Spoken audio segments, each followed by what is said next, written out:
I'm over in the book of Proverbs, chapter 4.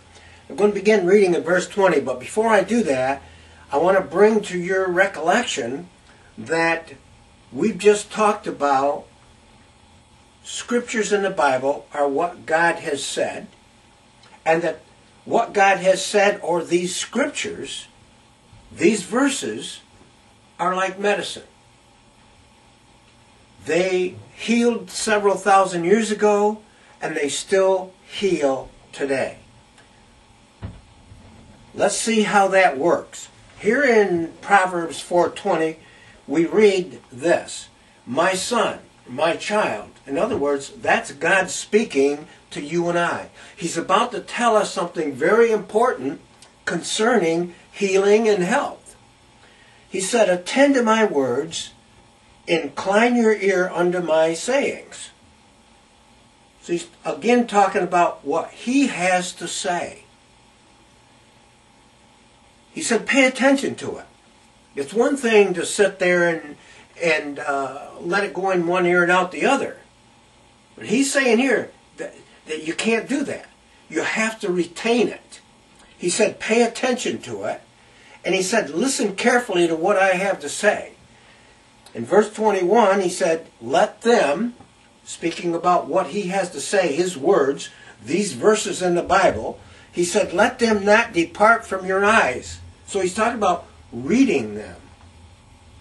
And again, we're going to learn here in a moment that hearing, reading, and saying what God has to say is the same as taking a medicine.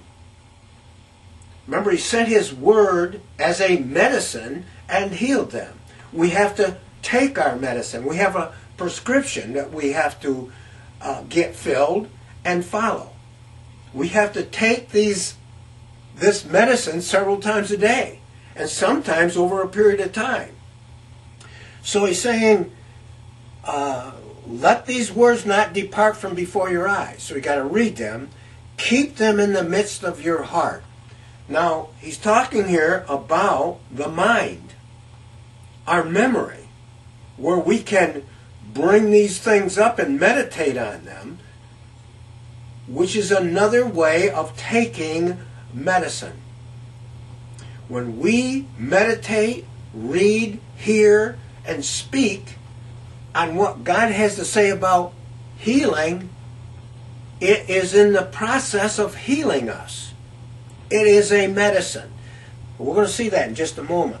He said, in verse 21 again, let these words not depart from before your eyes, keep them in the midst of your heart. In other words, memorize them.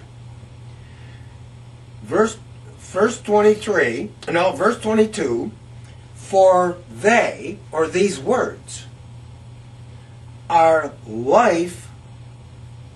And we're going to find out that word life will make you alive. Sickness kills. These words restore you from death-dealing sickness. These words are life unto those that find them. That's a key phrase right there. We must find them. We must dig in there until we get it. You have to. There's something in this Bible that needs to be found. All right? Now it goes on to say, and health to all their flesh. These words are life and health, as opposed to sickness and death. Another translation calls that word, translate that word health as medicine. It is medicine to your flesh. So we've just talked about the Word of God being a medicine and a therapy that heals. It has a life and it contains health, but we have directions we must follow. We have a prescription we must follow. We must take the medicine like it's prescribed. Reading it, saying it, hearing it, meditating on it over and over and over again, because there's something in there that needs to be found. And meditation and speaking and hearing and reading opens up the mystery.